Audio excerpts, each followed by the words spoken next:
જોવો જોવો મિત્રો અંબાજીમાં થયો સૌથી મોટો ચમત્કાર। જ્યાં મિત્રો વાત કરીએ તો અંબાજી ભાદરવી પૂનમની અંદર થયો સૌથી મોટો ચમત્કાર। વિડીયો જોઈને તમારા પણ હોશ ઉડી ગયા ને।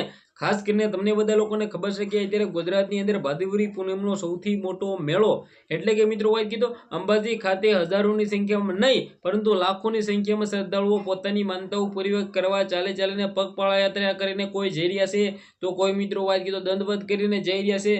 ક્યાંક ને ક્યાંક મિત્રો વાત કરીએ તો હજારોની સંખ્યામાં મિત્રો વાત કરીએ તો લોકો ચાલીને જઈ રહ્યા છે, સંદ લઈને જઈ રહ્યા છે। ત્યારે મિત્રો ઘણા બધા સેવા કેમ્પો પણ આવે છે, એ લોકોને પણ સલ્યુટ છે ને ધન્ય છે કે લોકો સેવાઓ કરી રહ્યા છે।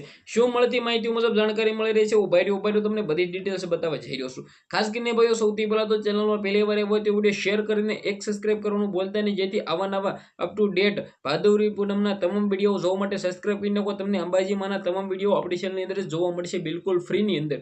ખાસ કરીને કમેન્ટની અંદર જય અંબે માં લખીને વિડીયો શેર કરી દેજો। તમને બધા લોકોને ખબર છે કે ક્યાંક ને ક્યાંક મિત્રો વાત કીધું અંબાજી ખાતે ભરાઈ રહ્યો છે।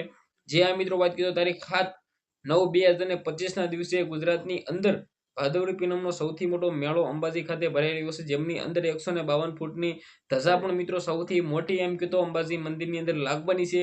ખાસ કરીને ગુજરાતની અંદર રેકોર્ડ બનવા જઈ રહ્યો છે। ખાસ કરીને તમને બધા લોકોને ખબર છે કે અંબેમાના સૌથી મોટું મંદિરની અંદર દર વર્ષે મિત્રો વાત કરીએ તો ભાદરવી પૂનમના મેળાની અંદર હજારોની સંખ્યામાં લોકો ચાલીને જઈ રહ્યા છે। ત્યારે આ વખતે પણ ઘણા બધા લોકો જઈ રહ્યા છે।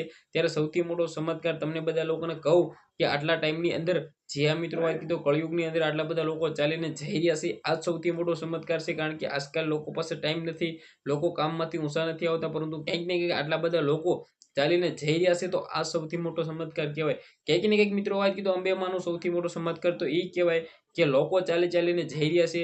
જે આ મિત્રો વાત કરીએ તો કોઈ લોકોના પગ નથી છતાં મિત્રો ચાલીને જઈ રહ્યા છે। કોઈ લોકો મિત્રો વાત કરીએ તો મિત્રો બોલી નથી શકતા, સાંભળી નથી શકતા, જોઈ નથી શકતા, એવા લોકો પણ ચાલીને જઈ રહ્યા છે, તો એવા લોકોને પણ ધન્ય કહેવાય। વિડીયોને શેર કરી સબસ્ક્રાઇબ કરવાનું ભૂલતા નહીં। આજના વિડીયોમાં આટલી જ માહિતી, આપણે એક નવા વિડીયોમાં મળીએ।